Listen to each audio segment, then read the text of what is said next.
Je rappelle rapidement, dans ce rapport d'enquête, l'ULCC a fait des recommandations administratives en plus des recommandations sur le plan pénal. C'est d'abord la mise en mouvement de l'action publique contre les nommés Smith Augustin, Emmanuel Vertillaire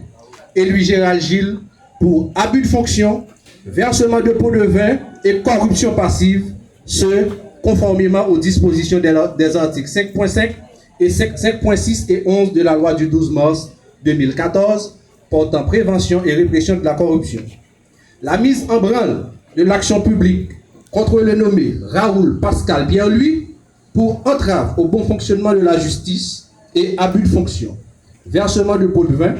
corruption active, fait prévu et puni conformément aux dispositions des articles 5.5,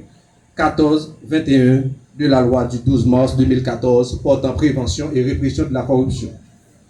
La mise en mouvement de l'action publique contre le nommé Lonique Léandre pour instigateur de versement de pots de vin, fait prévu et puni par les dispositions de l'alinéa 2 de l'article 5.6 de la loi du 12 mars 2014 portant prévention et répression de la corruption.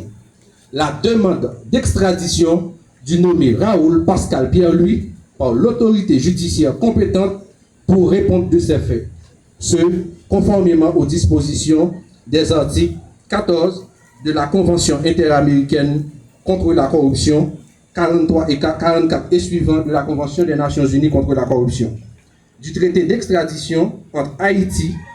et les États-Unis d'Amérique et l'article 1er de la loi du 14 décembre 1912 sur l'extradition des criminels fugitifs. À présent, le protocole va conduire le directeur général à son bureau pendant que chaque journaliste recevra un résumé exécutif de chaque rapport d'enquête. Merci.